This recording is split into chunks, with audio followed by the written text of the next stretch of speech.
Welcome to a special edition of Tech Talk with Troy. We'll get started in just a moment. Prepare yourselves for insightful discussion that will empower your business to deliver top-tier solutions to your clients. If you've paid attention throughout the year, last year and this year, we've called this, we keep saying selling one more. Well, how do you sell one more if you can't find the one more? And if you're just saying sell one more, sell one more, sell one more, it's all just it's just a slogan. It's just a cheer. So without a plan on how to find the one more, you're stuck. So why are we talking about selling one more on Tech Talk with Troy and Russ? Is because you got to get that plan, okay? And techs are considered the expert in the customer's eyes. So with the tech being the expert in the customer's eyes, who are they going to trust more? Who are they going to depend on to make sure that their security is planned out correctly? They're going to trust the technician, okay? The technician is there to find the gaps in security, okay? And with that, I want to introduce Russ, okay? So I just put my notes aside and we're gonna just talk about Russ. So who is Russ Ackerman according to ChatGPT? He has done amazing things. He is a long time, over 30 years in the industry. He's won the Honeywell's Medal of Honor Award. He's worked for us in the business development and sales. He's worked for quite a few different companies as director of sales, sales manager. He's got his own consulting firm, proven sales strategies of doing training for sales and process. And probably his most exciting thing right now is he's retired, he is a licensed fishing charter captain. So I plan on taking him up on that. I just got to get it scheduled. So and save up my money for it. Maybe I could give him a camera too. Anyway, don't tell Quentin. Anyway, so Russ, I'm happy to have you here with us today. And I think I'm caught up and back on track after starting the meeting with no one here, even though it appeared you were here. Security sales is actually a team sport, okay? Technicians, they're observing risk, and sales team basically advises and explains the value of the system. The technician can identify opportunities, and the sales team helps you decide on what you want to buy. The technician protects the system design, the sales team protects the relationship. When you look at it this way, it's almost like it's two different teams, but it's not, okay? These two are one. Every single technician, everyone in the company, whether you're in customer service, you're answering the telephone, you're making those phone calls to sell, everyone sells, okay? The best dealers out there win when technicians and sales work together. Am I on to something here, Russ? Yes, sir. Doing great, Troy. And by the way, guys, I am honored that you included me in this conversation today. And I hope some of you guys can take some notes, maybe pick up one little nugget or two here that you might be able to use to help you become more successful. Typically, I've taught this class. It's usually a 2-day event. I've met with a lot of companies, even since I've kind of retired. I've been out in the field working with maybe even some of y'all I may have been in your office a time or two, but this is usually a 2-day event where I meet with the technicians in the morning, maybe for an hour and a couple of days. There's actually a little workbook that goes along with all of this. So I'm going to give you about 2 or 3 hours here in about 45 minutes or less probably today. But I hope some of you overachiever types will take some notes today and find something here that you can use to help you become more successful. And Troy hit it on the head. Everybody sells, man. No matter who you are, what's going on, everybody knows how to sell, whether you realize it or not. I remember years ago, I think it's when I lost control of my marriage, Troy. I came home from work one day, and as my wife is sitting in the recliner in the den, and the kitchen light is off. There's no food on the stove. Nothing's cooking. Nothing's in the oven. And I said, because my wife is a great Southern cook, man. I mean, she can really put out some food. And I said, what's for supper? And she just looked at me and she said, well, we can go to Outback or Carrabba's. Which one's best for you? She immediately threw the alternative of choice clothes on me, Jeff, right there out of the box. So she learned how children know how to sell from birth. I mean, they cry and mom picks them up. So everybody knows everybody sells. Some of us has just perfected the thing a little bit further. So even as technicians, listen, you can never really not sell yourself. And we're going to dig into that a little bit. But one of the things I've learned to be really successful in life, whatever vocation you're in, okay, you always want to be a student. If you ever feel like you have reached the pinnacle, that you've achieved it, we call it graduation. You think you can't learn anymore, you've got it all figured out. Guess what? You're on your way back down, because there's somebody out there smarter, better, faster than you are, and we learn from those people. So everybody needs to take it up a notch and be a student. I remember several years ago, and I had won a lot of awards for sales. I set some sales records and stuff and done some crazy things. And I was working with a company in Kentucky at the time. I was doing a little consulting work with them. And I went on a ride with one of their salespeople. And I was there to kind of watch him and train him and give him some ideas. And I watched this guy as he asked for the order. I saw him do something that I had never seen done before, and it was incredible. And the way it flowed so natural into asking for the order and making the sale, I thought, my goodness, why didn't I think of this? So here I'm supposed to be the pro, and I'm learning from the rookie. And believe it or not, he changed me. I started doing my sales presentations the way he was doing his sales presentation, because I was smart enough to learn from somebody else. So let's keep our minds open and let's be prepared to learn. So we're not trying to turn you into professional salespeople or anything like that. But what we're going to talk about today relates to new sales. It relates to, I'll say new installations. It relates especially to service calls. Man, what a great opportunity to sell additional products and service after your customer has had the product or had the protection in their home for a while. Man, now they've really been thinking, they've heard more ideas and things. It's a great opportunity on service calls. And it works for also not only for residential, but for commercial applications at all. Now, Troy mentioned a while ago something that I thought was really cool. Technicians really have an advantage over salespeople. When a salesperson shows up at somebody's house, he's a sales guy, right? They're expecting him to ask for the order. When a technician shows up, the resistance for sales is very, very low. They have no idea probably that the technician is even going to consider offering some additional protection or service. So the technicians really have a great opportunity or great advantage over the salespeople, because, and here's what's cool. Most salespeople, me included, we leave what's called money on the table. You know what that means? Money on the table. It means that there was probably something else that could have been sold, or another service that could have been provided that we failed to mention or we missed. It didn't click, and we didn't offer it, we didn't sell it. So, many times, when I was in sales, maybe I would talk about fire protection, smoke detectors, heat sats for the kitchen, whatever.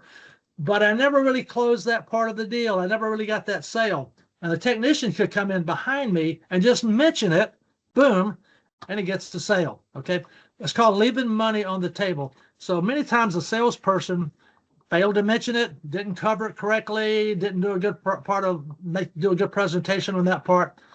So it's a great opportunity there for a technician to take advantage of that.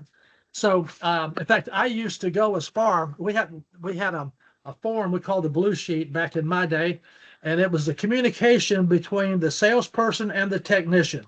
And the blue sheet was things like directions on how to get to the house. It's the house with a red door, whatever, in the mailbox, whatever. And there was other information on there. Beware of the dog, or a very nice older couple. Be sure and go slow when you're explaining how the system works and everything. And there was a place for additional protection. And I would write notes in there.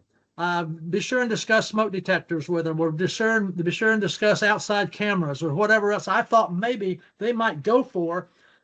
And because I thought it was cool when the technician could sell stuff that I missed. It didn't hurt my feelings. Okay. And here's the deal. Troy, I didn't want to go back to this customer's home to sell a smoke detector. There's no money in it. I mean, what am I going to make on that deal? If I'm getting, whatever commission I'm going to make, I'm going to make $20 or $10. Go driving all the way across town. But I could be doing something more, productive.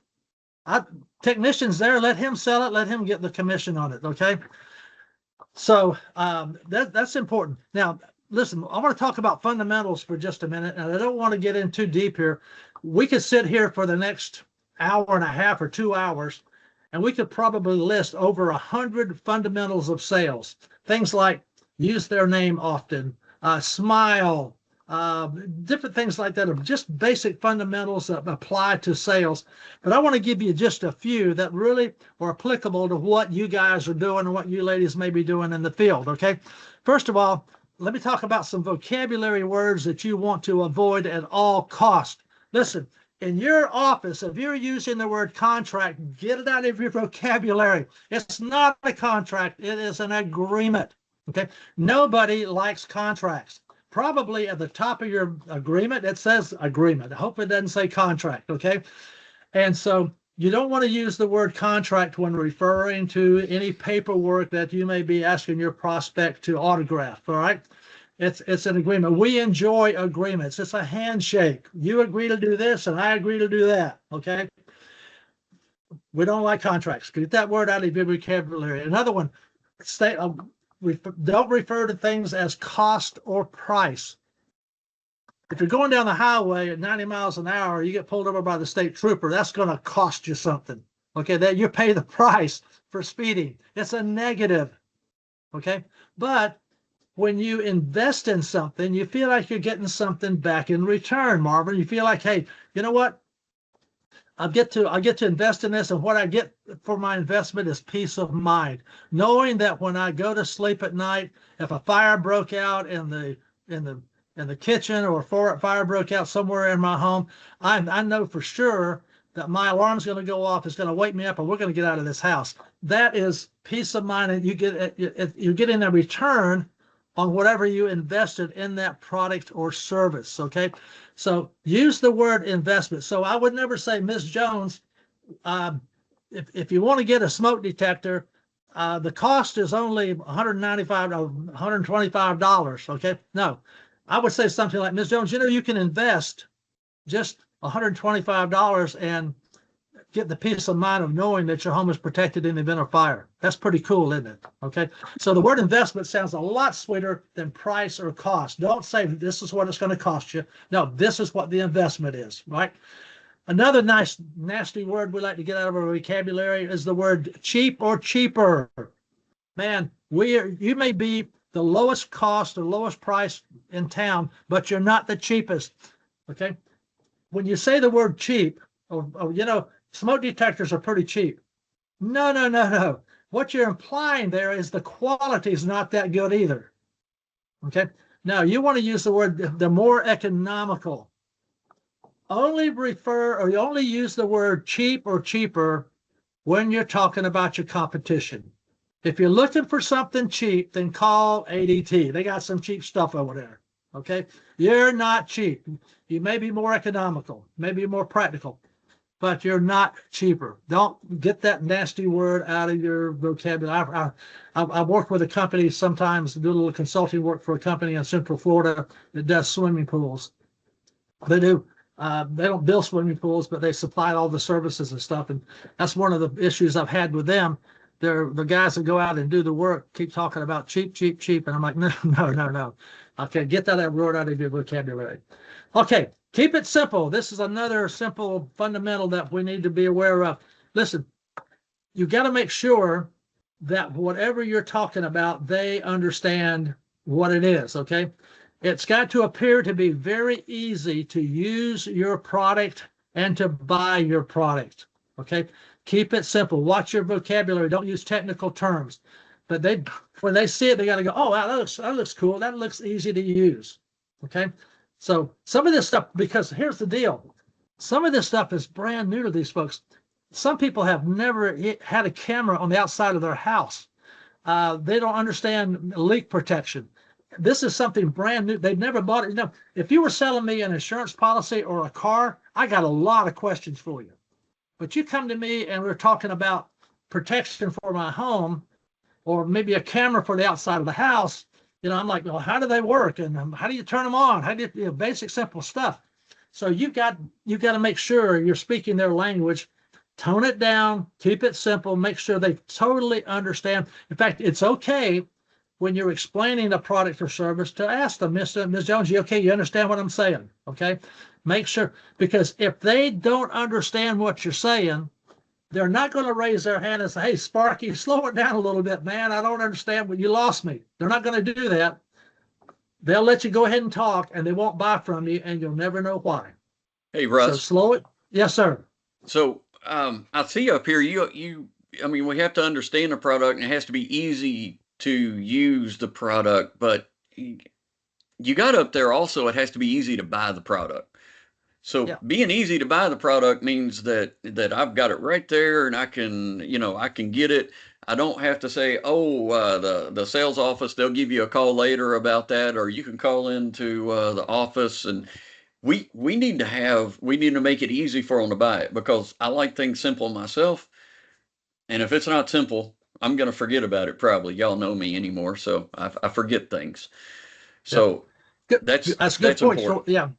Yeah, it's a good point, Short. In fact, in a minute we'll discuss that a little bit. And you don't want to show them a picture of it either. Don't take a flyer out and say, "Here's a picture of the camera." No, that's not going to work. But it's a great point.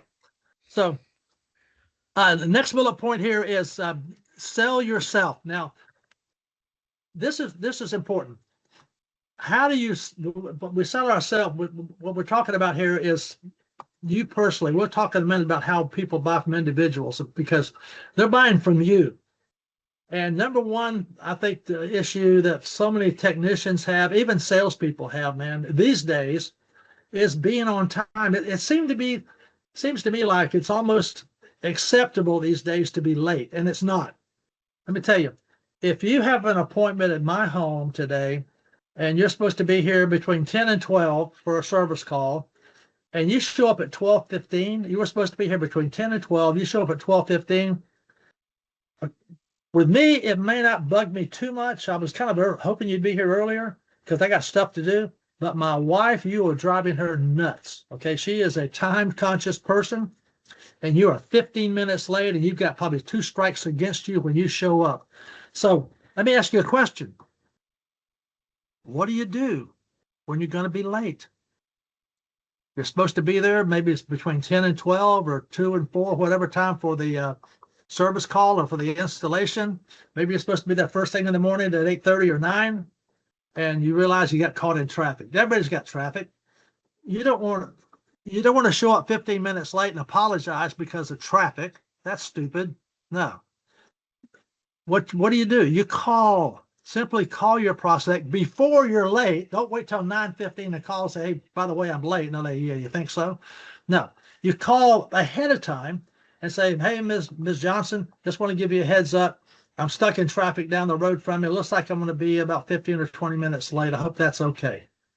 They will appreciate that. In fact, sometimes it's even better than if you showed up on time. I know my wife, if you did that at our home and you called in and said, hey, Ms. Ackerman, I'm running a little bit late. I'll be there as quick as I can, but the traffic's pretty rough right now, or I got held up a little bit later, longer on my previous call, but I'll be there as quick as I can. I'm on my way. She will appreciate the fact that you took time to call and let us know that you were going to be late. It's like, okay, good. They'll be here later. Versus just wondering, where is this guy? Why? How come they haven't got here yet? So, but if you show up on time, man, you're way ahead of the competition. I mean, who else? Call your local cable provider, okay, and ask them what time they're going to be there and see if they show up. That ain't going to happen. Nobody's on time anymore. And when you show up on time, you're way ahead of the competition. I could talk about that for hours. Okay, mind your appearance. Okay, you want to be neat and tidy. Now, we're not asking you to dress up or anything, but look, just be clean, neat, and tidy. People will size you up when they see you. They're asking, what kind of person is walking into my house, and who am I dealing with here? So watch your appearance. And then keep your trucks clean, guys. I mean, nothing's worse than pulling up in somebody's nasty, dirty, beat-up truck with mud all over it and stuff. Clean your trucks. All right, and then watch your body language. My dad used to tell me, son, walk like you're going somewhere, okay? And so, because people size you up based on what they see when you get out of your truck and when you walk up to the home, and that first time they meet you is when everything starts, man. When that first time they see you at the door, or when they see you get out of your truck, they begin to size you up immediately. And we'll talk a bit more about that in a minute.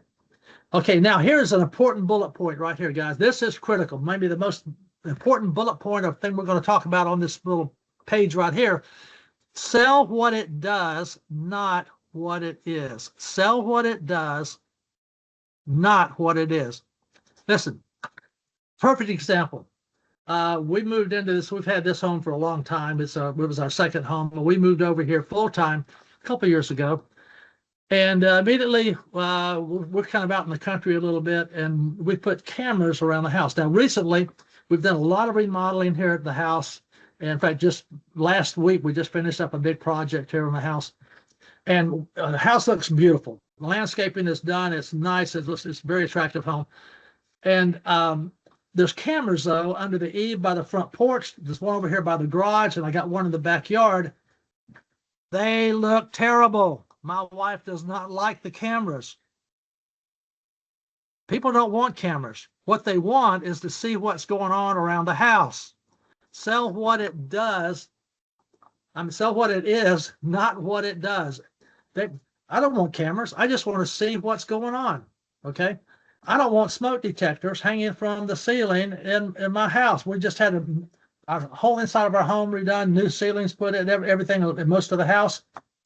And here I've got a couple smoke detectors sitting there that don't quite match everything that's going on the ceiling of my home. But what I do like is the peace of mind of knowing when we travel, we're out of town. We just got back from Maine last week.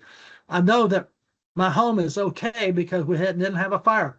No one wants a leak detector, but they do want to know when their washing machine overflows. So if I'm presenting this, I might say something like, Ms. Jones says, have you ever thought about it?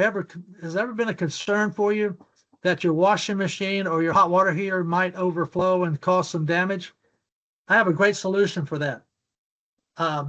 We have a leak detector, and then you go and explain how it works, okay?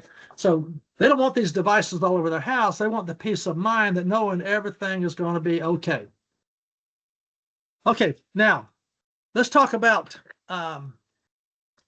why bother to sell additional products and services? Why even go through all of this stuff, okay? So I've had some technicians tell me, Troy, they've said, these people already have everything, or they already bought what they wanted. So what's the point in doing all this stuff? I can't believe it. I remember I went on a service call in Jacksonville with a service tech. I did an extensive training class to our office in Jacksonville years ago at Certified Security. And we went out and I rode with service department. I rode with service technicians every day for a week for 5 days. Sold a lot of stuff. And a couple of times, service technicians said, Rusty, you're not going to be able to sell anything here. They have everything. Oh, really? How many key fobs do they have? Okay. How many leak detectors do they have? Water sensors do they have? Okay. They don't have everything. Now, in your mind, you may think, well, they got a lot of stuff, but they don't have everything. There's always a gap in that security that you can look for.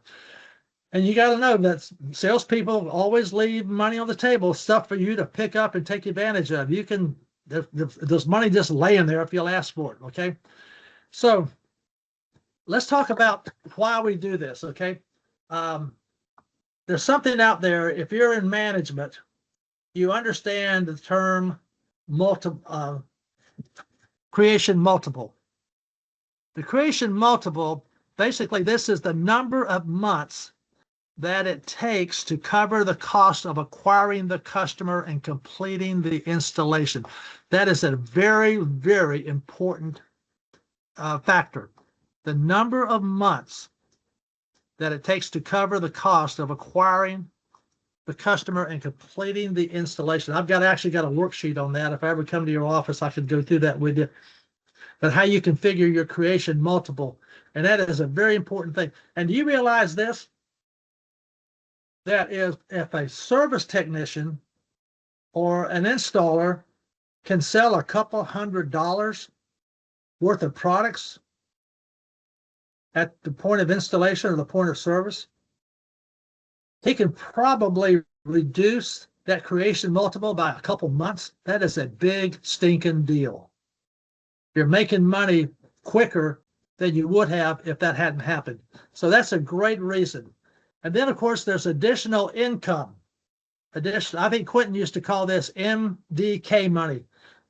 Mama don't know money. Additional money that the technician makes that his wife never finds out about. It's that extra money you use to buy fishing tackle, buy your other stuff to satisfy your hobby.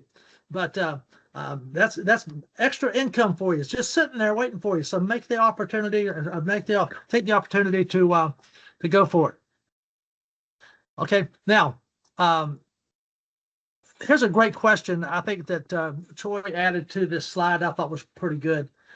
Is your service department a profit center or a loss leader? Are you making money in your service department, or is it every time that phone rings, you go, oh my gosh, another service call. We got to go out and fix this thing. Why not turn that around and make money on every service call?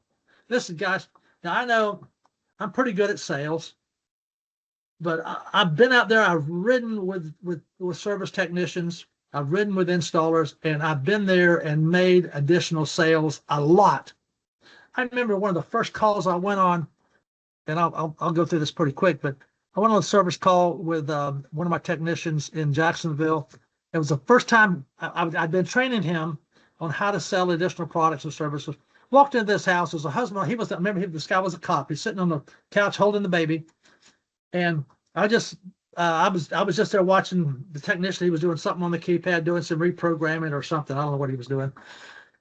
And I just went and talked to the dad, and asked him about his job and laid with the kid a little bit. I said, by the way, if you have a camera on the outside of your house, where would you put it? And he said, oh, exactly where I'd put it. And so he told me, walked outside and showed me where he'd like to have it. And I said, great. And I went to the technician. And I said, hey, Robbie, do you have a camera on your truck? And he goes, yeah. I said, great. And we sold it. It was that quick. It was so simple. Okay. He had never bought it had I brought it up. And it was that way pretty much all week. Every service call we went on, we had an opportunity to sell something. So your service department can be a profit center if you work it right. So did y'all hear that? Go ahead. So he didn't ask him if he wanted a camera. He didn't ask him, if he had any. He said, if you had a camera on the outside of your house, where would you put it? I mean, yeah. There's no threat there. It's like, question. Oh yeah, if I had one, I'd put it right there. So. Yeah. That's what we call it, an assumptive question. I didn't ask you if you want one. I said, yeah. So, all right, let's be positive. Again, if we had more time, we'd go through all those. So here, what tools do you need to make this happen? Okay. So, first of all, attitude. Attitude is everything in life, man. Hey, you want to live a healthier life? Change your attitude. Make sure you got a positive attitude toward life. Positive people are more attractive than negative people. Okay. Now, not going to get too much into that because it's a long, drawn out deal. But your positive attitude, be thinking, you know what? I bet you I want to sell something on this call, or I bet you I can do it.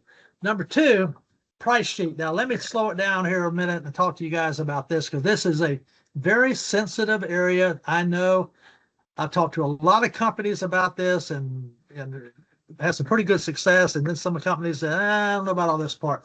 Listen, I think every technician should carry with him the price sheet. And I think the price sheet should be the same price sheet the sales rep carries. Prices, they can be the same, okay? And you can pay the same commission to your technician that you pay your salespeople. Just have the same price. In fact, Troy and I were talking earlier, and I actually dug out a price sheet, a laminated price sheet here that I used for another company that I did some consulting work for. I created a price sheet for them. And this is what they use: a laminated price sheet for their technicians and for their salespeople. Somebody asked earlier, well, what if they see this? Great. I hope they pick it up. In fact, I've had customers pick this up and say, what else you got? I love that. That's a great question for a customer to ask or a prospect to ask. What else you got? And they look at this. Oh, I can get that extra keypad. for only $195. Where would I put that? Upstairs in the master bedroom. Cool, let's do it. Okay, so I don't mind having the prospect look at the price sheet, pick it up, and kind of go through it. It's okay. I've had that happen many times, but I suggest having that price sheet. I like them laminated so they don't get all wrinkled up and wadded up and thrown away. And the technician can keep this on his clipboard or wherever else he stores all his paperwork. But a nice price sheet like this, that's easy to find and easy to use. So the price Russ, sheet. I'm taking notes, and it takes me about 3 times to get this, but I think we ought to call that an investment guide and put it right up there at the top. There you go. Great. I think Marvin likes that too. An investment guide. I like it. That's cool. All right. Next thing. Now this is big. This will take us maybe a little investment. Truck inventory. We're going to have inventory somewhere anyhow. Why not keep some of it on your truck, as long as it's secure, obviously. Keep it organized. I know in our office at Certified Security, Tony Williams did truck inventory every single month. He bought those trucks in the warehouse, and he crawled in the back of those trucks and counted every inch of wire and every bolt, nut, and screw, and every part he had in there, and held the technician accountable. But truck inventory is a must. Okay. You need to make sure that whatever you're going to offer that prospect, you've got it readily available, because you're going to need it in just a minute. So now we're going to move on because we're going to run short on time here, Troy. Let's talk about, when does the sales process begin? And that sales process begins as soon as you meet your customer.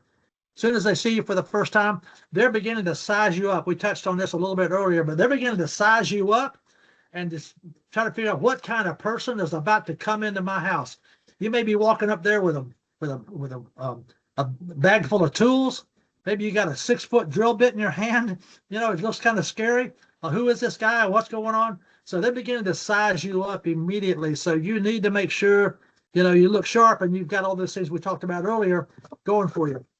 And unfortunately, you know, we all judge a book by its cover. When they see you for the first time, they're beginning to form an opinion about you, and it's not fair. It's not fair. You may have just stopped at Wendy's and got a hamburger and spilt mustard. I got a mustard stain on the front of your shirt or something. It's not fair, but people do size you up. And the unfortunate thing is you don't have, you know, a lot of time to unravel any negative impression you may have made. You may be the nicest guy in the world, nicest lady in the world, but when you show up and you've made that bad first impression, it's going to be tough to do anything positive with that prospect or that customer. So remember, people buy from individuals, not from companies. Man, get that. That's a great fundamental of sales. People buy from individuals. My son, very frugal guy. I got both my boys live in Jacksonville now. My son Terry just put new windows, got a beautiful home, just put 2 new windows all around his house, cost a bunch of money. I asked him, I said, why did you choose that company? And you know what he told me? I like the sales guy. It wasn't I liked the company or their reviews were great or whatever, their price was the best. No, I liked the sales guy. People buy from individuals, okay? So you just got to be a better individual than what they were anticipating you were going to be when you got there. Okay, now how do you ask for the order? Okay, we'll wind it down here. We're getting close here, so maybe we'll have some time in a minute for some questions, Troy. But how do you ask for the order? First of all, look for gaps in their security, and there's probably always going to be something there that you can find that they don't have. Or what's new and cool? What is out there that you think is really great? I know. Believe it or not, when I first got into sales way back in the late '80s, when I got in the alarm business, we didn't have a whole lot of stuff. I mean, we basically had, and of course, everything was wired. The only wireless device we ever had back in those early days, some of you guys remember, was a key fob. That was it. And I thought a key fob, there you go, Troy. I thought a key fob was neater than red dirt. I mean, because it had a couple buttons on it. You could actually turn your security on and off sometimes, or you could use it for panic. It could be police, fire, and medical. And I would go into a home because I was sold on them. I thought that was the greatest thing. When we had our security put in our home, I made sure my wife had a key fob, and it had that button on it for police.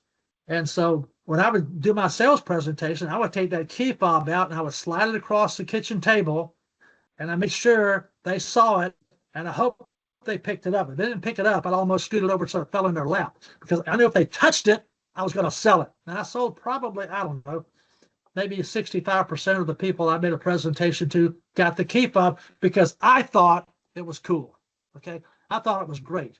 And I told a lot of stories how you could use it and the whole bit. You know, it had basically the same range as your garage door opener and stuff. So it was pretty cool. So also obviously you can also sell talk about products that are your favorite. What do you think is awesome? Now remember this again, another great fundamental of sales. The customer needs to see and touch the product. Okay, that's why you need to have the products set up on the kitchen table, or if you're in a commercial environment, maybe in a conference room at a table or on the front desk or something. But you need to have the products out there taken out of the box.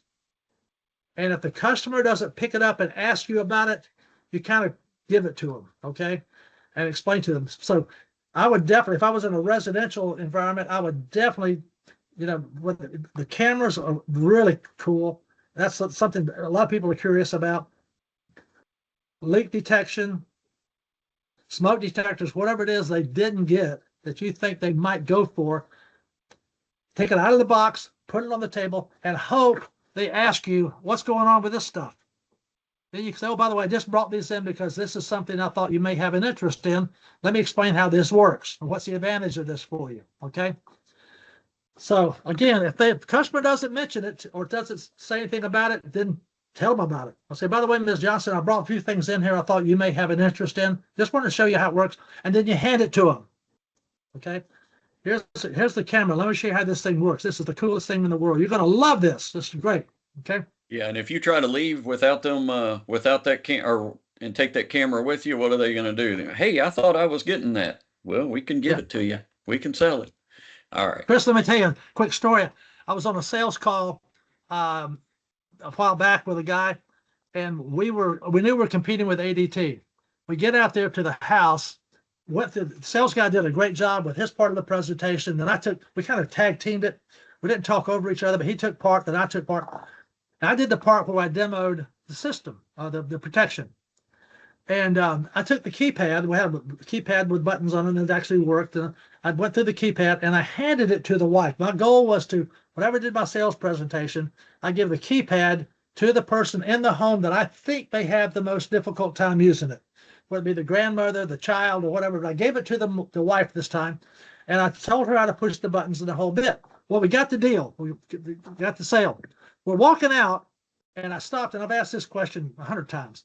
I asked the customer, I said, let me ask you a question. Why did you choose us over ADT? And Chris, you know what he told me?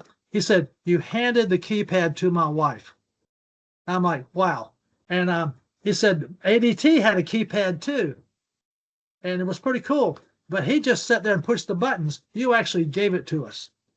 So I always felt like once they touched it, once they picked up that key fob, once they picked up that smoke detector, once they picked up the keypad itself, I got the deal. Okay. Can you imagine test driving a car without ever driving it, or buying a car without ever test driving it? No. So let's get into now asking for the order.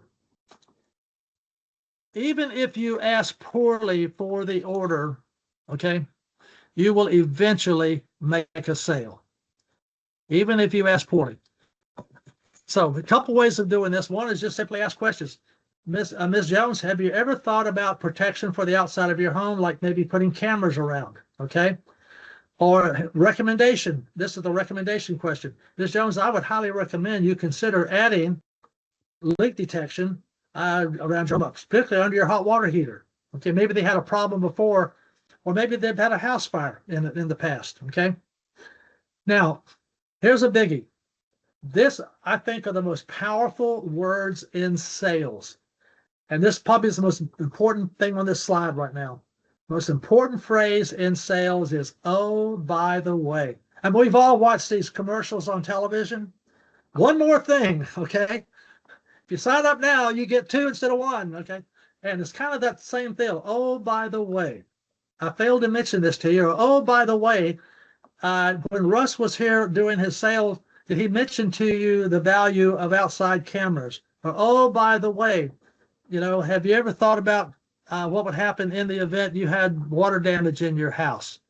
But, oh, by the way, it's kind of like an afterthought.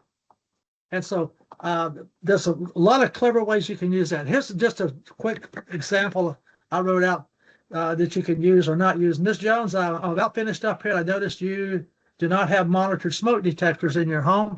I know that the salesperson went over a lot of information with you. Did he or she happen to mention the benefits of a monitored smoke detector? That's just a simple script that we've used, and it does work. So guys, I know we went through this really, really quick. I hope you picked up one or two nuggets here that you can use. And I think, Troy, you've got something really clever here that I think is really going to help us sell more additional products and services. So let's talk about this for a minute, Troy. Yeah, so I think this is something that, and this partially goes to help address Marvin's question also. Marvin had asked earlier, what is your advice for technicians who say they're not comfortable selling? I'd love to hear some success techniques for this. Some techs are very good at sales and some are very resistant. I'd like to take this a little bit further. There's some people, and in fact, I will say my wife is one of them. She's the best salesman in the world. But you know what? If she thinks she's trying to sell something, she ain't going to do it. She loves to talk to people. She loves to help people. This is something that helps you do both. It's a conversation starter. This is a home protection review. It's a, 8.5 by, well, it's 8.5 by 11 cut in half, whatever that 8.5 is in half. It's got a spot at the top for your company. Today, your security advisor is, you can put in, the technician's name, and it's an introduction.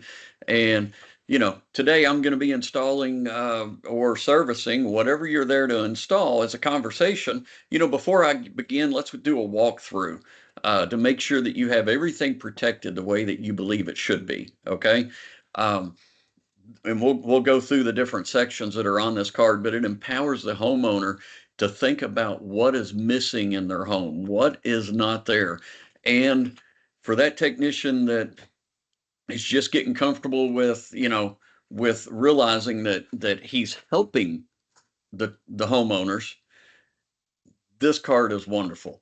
Okay, it's passive selling. After you hand this over to the homeowner, they can look at it, even if you haven't walked through the home with them, going over these things and made some check marks, they can look at that themselves, and it makes them to start thinking.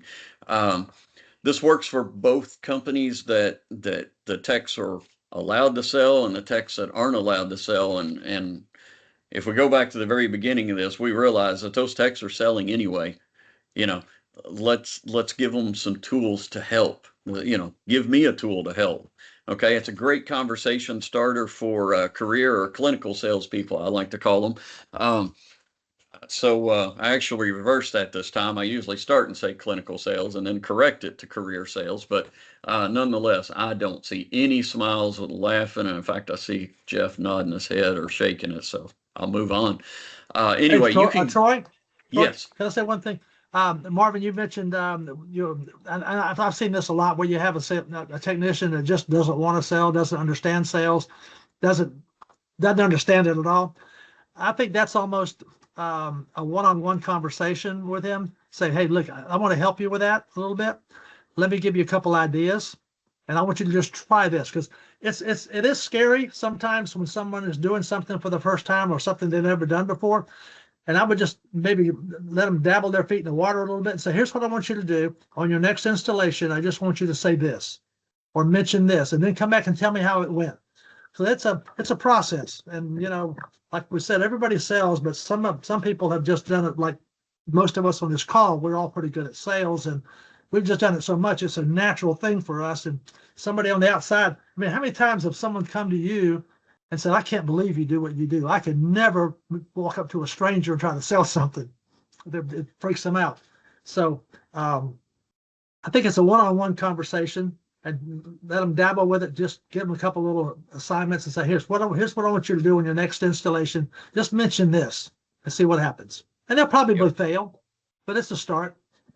I don't know. If you do it the way that you did earlier, if you had a camera on your house, what would it be looking at? I mean, that right there, I think that would sell something on it almost every single job today.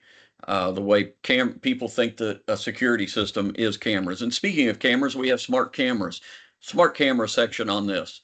Okay. It gives you ideas to think about, blind spots around, do you ever wonder if somebody's around the side of your house when you're coming home and it's dark? You know, if you had a camera over there, you could have got a notification and you would know if somebody's over there. These are just those little things that'll help you.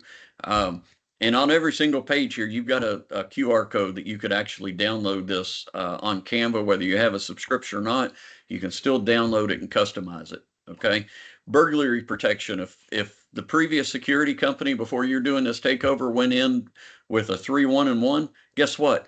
Most of that stuff on that list is going to be checked that needs to be protected. Okay. Every check mark there is a gap in security that you can help them with. Okay. My house, I've got a fenced in backyard, but it's got a gate on it. Guess what? A contact on that gate lets me know every time somebody opens that door, that gate. Okay. Um, and let's go to the next page because we've got environmental protection. We talk about carbon monoxide, we talk about smoke detectors, but how often do we miss the flood?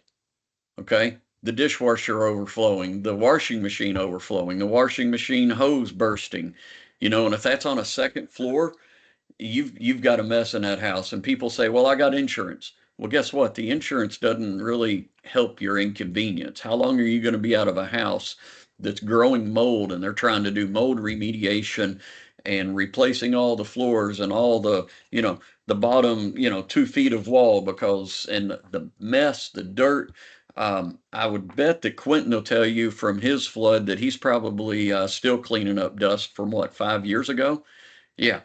So HVAC, everybody's had their air conditioning quit working because it's flooding, because the pan got full because it got clogged. Well, if that overflows, that's water in the floor, that's water in the wall, that's mold. Okay.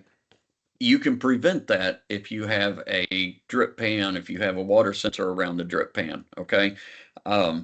Now at the bottom of this, it does have a spot, service completion. You can use this bottom section and customize it with your sales information, but it's important to have something to start the conversation with. Okay. And we're running out of time here, and I'm sure that if anybody wants to stick around late, we can still have a discussion, but I want to get through this here. So we needed to know what to do next. Like I said in the beginning, if you simply say sell one more and you don't have a plan, it's all just, it's a fantasy. Okay. So we need to decide what fair compensation looks like. If your technician's not going to get anything out of selling anything extra, and if he's uncomfortable doing it, he's not going to start the conversation. Okay. So are you going to give them a commission, a percentage, just like you do your salespeople? Or are you going to give them a price per piece? Additional each piece that they sell, they're going to make a little bit. Or are you also going to give them maybe a little kickback for making an RMR service upgrade?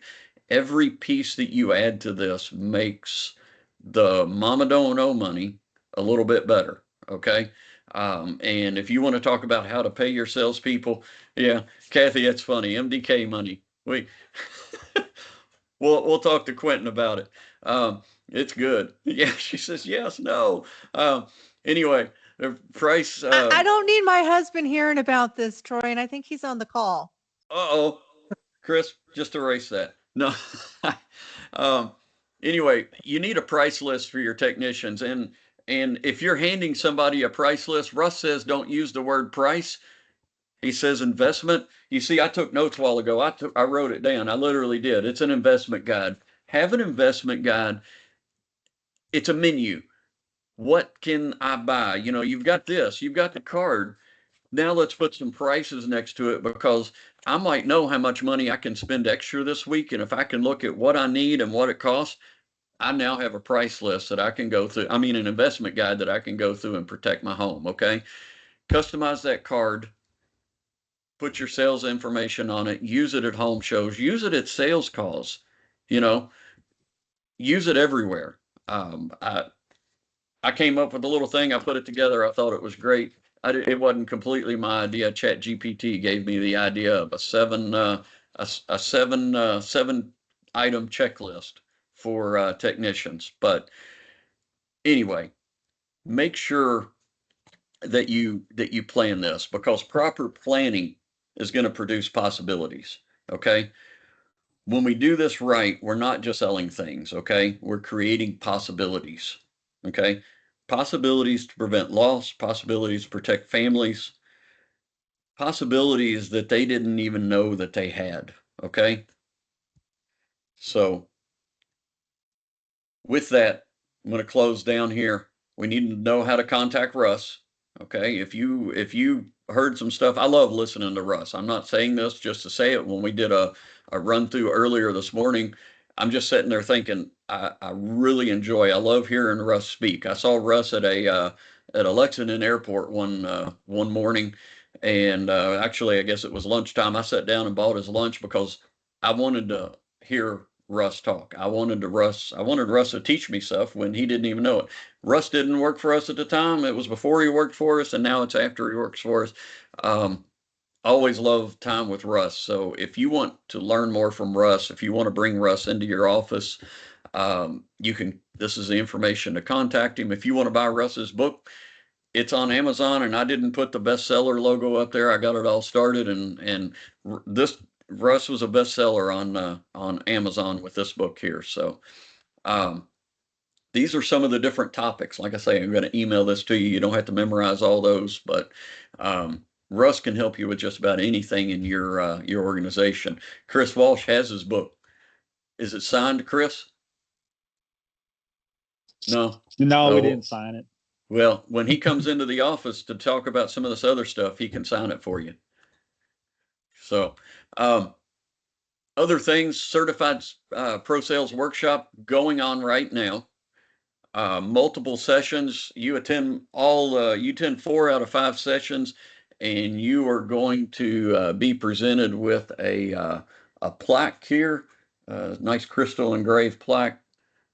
I think we can see it. There it is. Yeah. So everybody that attends at least 4 of the 5 sessions is going to receive one of these. If you need technical training, wow, it's 12 o'clock. I'm out of time. If you need technical training, you can scan that QR code and you can schedule one of our tech trainers to come into your office. I am also available to do training in your office and webinars. So thanks, Russ. I really do appreciate you showing up and, for being here today. I am actually going to, for presenting with us, I'm going to get you this crystal keychain that says Tech Talk with Troy. You can put it on your mirror, you can put it on your keys, and you can always remember that you had fun with Troy. So Thank you, guys. I appreciate it. It's been an honor to be part of it. yeah. So thanks, everyone. And like I say, if anybody has any questions, I know Jeff and I can stick around a little bit and talk. Anybody else, you feel free to go. Thanks for attending. Thank you, Russ. Thank you. Good to see you guys. Appreciate you. Love you. Yeah. I like the clapping. Marvin, thanks for the picture. Love your truck You're inventory. welcome. You're welcome. I sent you a truck one this morning too. Is that the one you're talking about? Both of them. I didn't Okay, get a gotcha. chance to put the other one in, but Yeah. see, Marvin's prepared. He's got truck inventory. I got numbers I got to hit. Yep. Take it out. Put it on the counter. If you lay a key fob down on a counter, somebody, when you go to leave and they didn't get that key fob, they're gonna be like, why are you taking the key fob? Well, it wasn't part of your order. Would you like? Let me show you what it'll do. I mean, the camera. Oh, I don't get that camera? Well, you can have that camera. Yeah. Where would you put it?